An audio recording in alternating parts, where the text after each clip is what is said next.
let's go to the UK and remember the story of the only nighttime triple ace fighter pilot of the Allied forces. This will get spooky.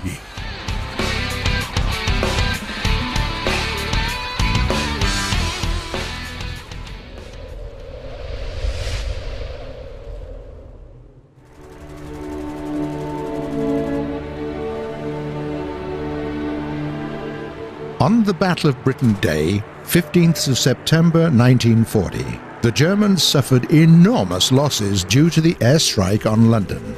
After that, the Luftwaffe changed their strategy. They painted their bombers black and switched to night attacks with the help of radio navigation systems. It was a hard time for the British fighter pilots because it was nearly impossible to locate the enemy in the dark sky without the proper tech.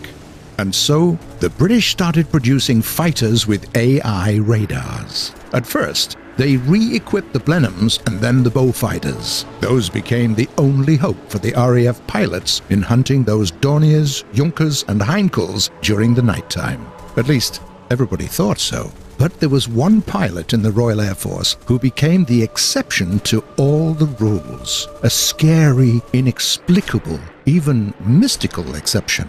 He was called Richard Plain Stevens. Plain. How lucky is that? He was a Hurricane pilot of the 151st Flying Squadron of the RAF. Some say that before the war he was an adventurer.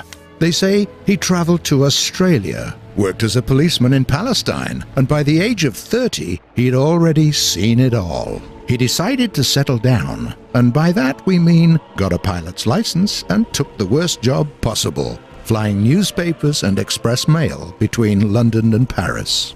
Some people just can't relax. He turned out to be the best man for the job, and nothing could prevent him from getting there on time, be it night or storm. Even then, people thought he was bewitched. He joined the RAF only in October 1940. Why? Nobody knows for sure.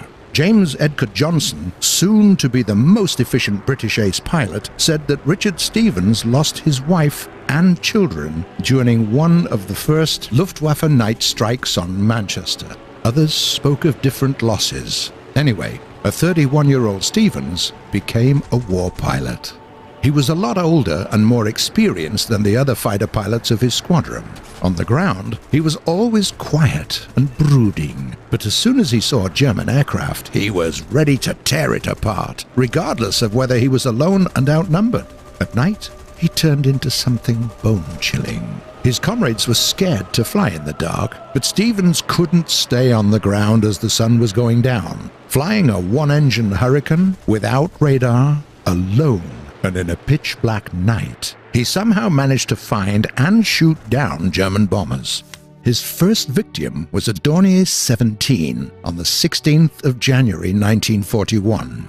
After that, he grounded 2 Heinkel 111s on the night of the 8th of April, and 2 nights later, another Heinkel and a Junkers 88. Something uncanny and sinister was flying in the dark English skies, shooting down Luftwaffe bombers one by one.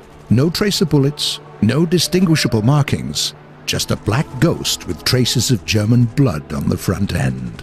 Stevens was flying with some grim delight, giving the shivers to the other pilots of his squadron, not to mention the rumors that the Germans were spreading about him.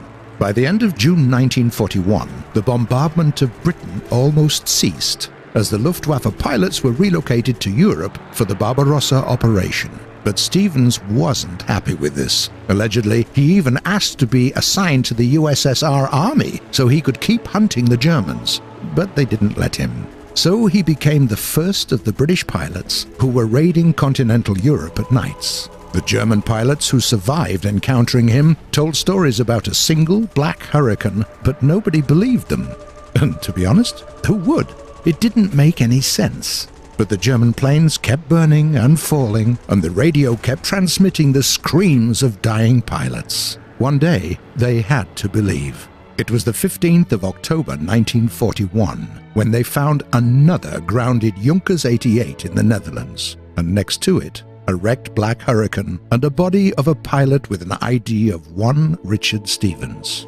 In his logbook, there were 14 grounded aircraft. The youngest was the 15th. The Hurricane wasn't shot down.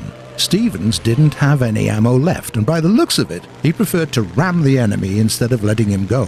Shocked and devastated Germans buried him with all due honors. Richard Stevens became the only nighttime triple-ace pilot in all of the Allied armies, by himself, in the dark, without radar. Nobody could beat his record, even flying on special night modifications of the Beaufighters, the Nighthawks, the P-61s, or the Mosquitoes. How did he manage to do it? We're not sure if there's a rational explanation, and don't even try to look for it. There are places you just can't go back from.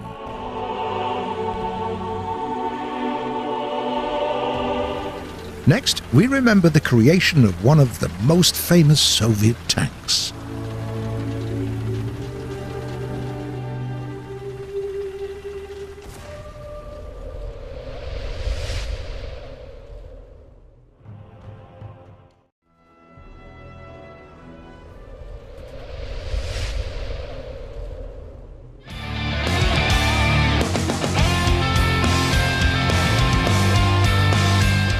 The first question comes from a player called Gaming Saba Saba. Wait, so Germany, Japan and Britain don't have any rank 6 tanks yet? Will you add some soon? Well, the MBT-70 in the American tree was developed by both Germany and the USA, so it'll be playable for Germany as well, under the name of Kampfpanzer 70. As for the other nations, we'll announce everything when it's done. Forest Boy asks, why is your game free? Hi, Forest Boy. The thing is that every game, especially an online one, lives and thrives only as long as its community does. This way, our community grows larger and stronger every day without having to pay a subscription fee and other mandatory stuff. Then there's a question from SlimeDude29. I bet you won't read this, but if you do, please answer. Can the A-36 have HVAR rockets mounted on the wings? Hey SlimeDude29, first of all, we did read your question. And secondly, if the plane could really carry this type of rocket, then sooner or later we will add this option. And the last serious question comes from a player that goes by the name of The Data Chip. A question to our new host of the shooting range. What's a name that we can call you by? I feel like we need to know your official name. Okay, everybody else calls me Bruce, but you can call me Larynx. That's it for today, but feel free to write your questions in the comments below. We do read them all, and you might see some of them answered in the next episode. If you like what we're doing, don't forget to subscribe to our channel. See you on the shooting range.